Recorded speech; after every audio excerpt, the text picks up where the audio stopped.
Hi everyone, so I just wanted to do a short video for Rob's page just to explain my experience with OCD and help to continue generating awareness and show people that, if there is anyone struggling, that there is, there are things that you can do and there's a way to kind of get past it and deal with it. So my experience with OCD lasted probably around 30 years or so.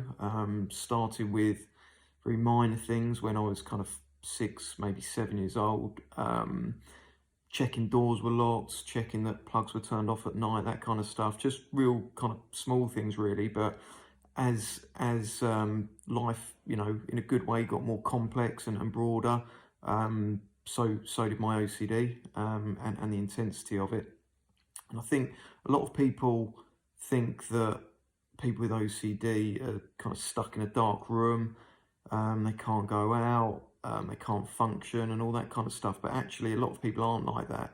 And I wasn't like that. And I think that's part of the problem really, is that you can't always see it. So I was, I guess, a normal bloke. I had a great family and friends and social life, always played sport, always worked and that kind of stuff. So on the face of it, just normal stuff really.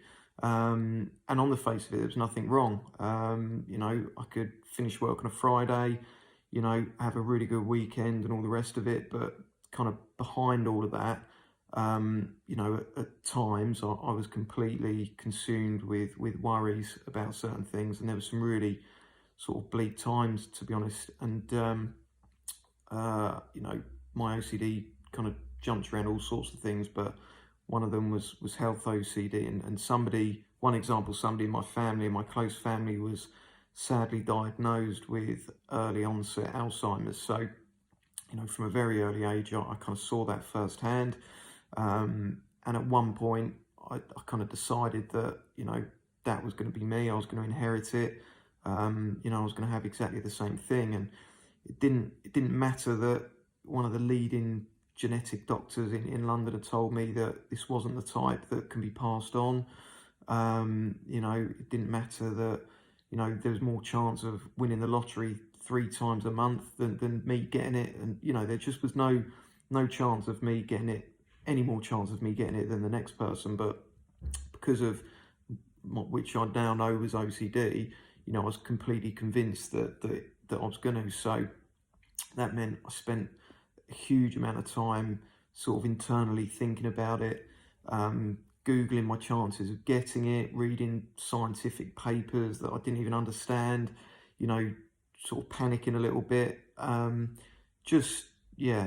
spent a lot of time going over and over things about it. But, as I say, on the face of it, everything was pretty normal. Nobody could sort of tell that, that was going on. Nobody could tell that I was thinking about it. I was still living a fulfilling life really, going about my business. But that's the danger of OCD. Sometimes we're very good at hiding it, and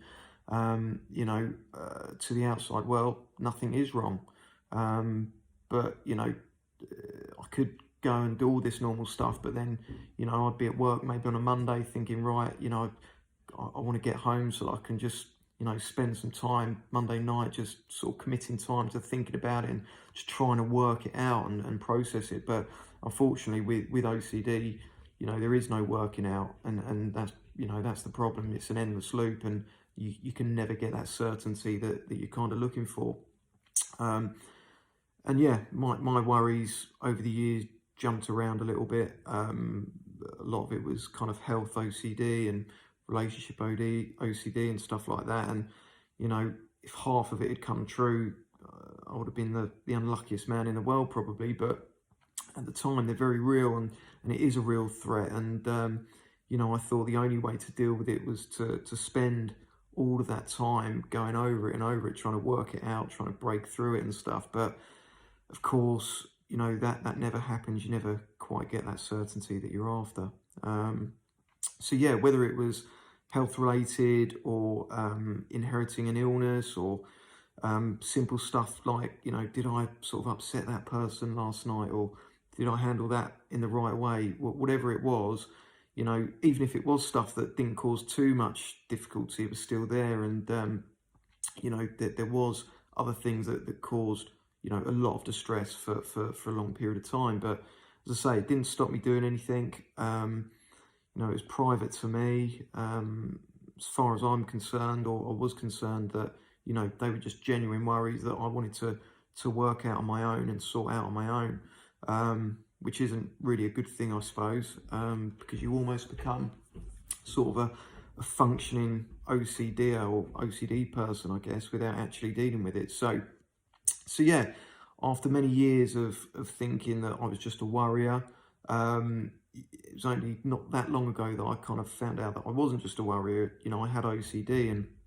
tried lots of different things like mindfulness and CBT and stuff like that. And although there were benefits, it just didn't get under it and didn't really help. And I soon realised that actually there aren't there aren't that many professionals out there that, you know, really truly understand it. So I kind of stumbled across Rob's page, and then things just very quickly sort of started to fall into place, and I realised what the problem was, and started to make sense of things. And, you know, once I started working with Rob, things really did kind of start to change then. And actually didn't matter that I had OCD. It was kind of irrelevant, and Rob showed me that.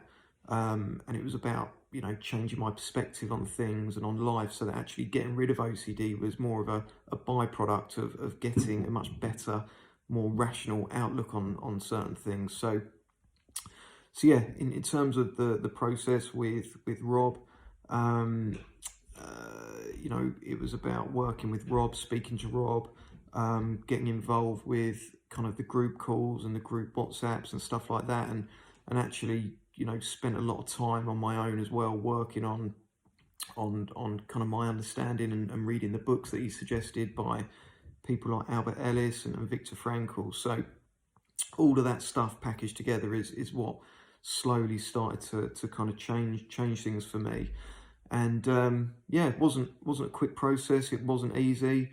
You know, after all of those years, my mind was quite stubborn on beliefs. So it took time to change. But, you know, when you pull all of those different things together, you know, working with Rob and the video calls and the books, you know, it does eventually start to shift things. And, you know, the things that bothered me in the past just didn't really bother me anymore or get near me. So, for example, with my worries about inheriting this illness, you know, I now have a different outlook on it. And, you know, obviously I strongly wouldn't want that thing, and I wouldn't want it to happen to me. But, you know, if I did get it, or any other illness for that matter, you know, I've really got no choice. And actually, you know, it's not so bad. I might just have slightly less time on this planet than other people, but, you know, I've already had more time than other people, which I can still be grateful for. So, you know, you just become more kind of rational about things, really.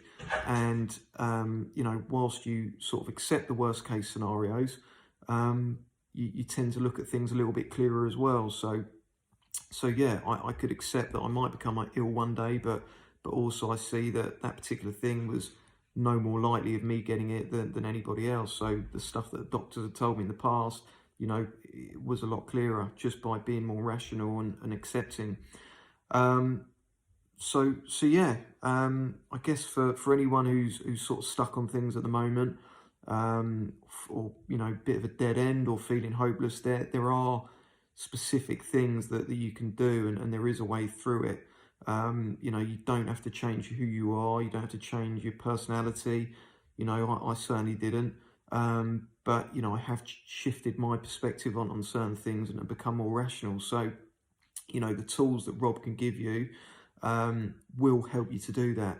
And yeah, I personally benefited from it hugely, and haven't looked back. So all I would say is, you know, use Rob and his business and kind of, you know, try and take that advice and start to implement the things that he teaches. And yeah, that there is a way through it.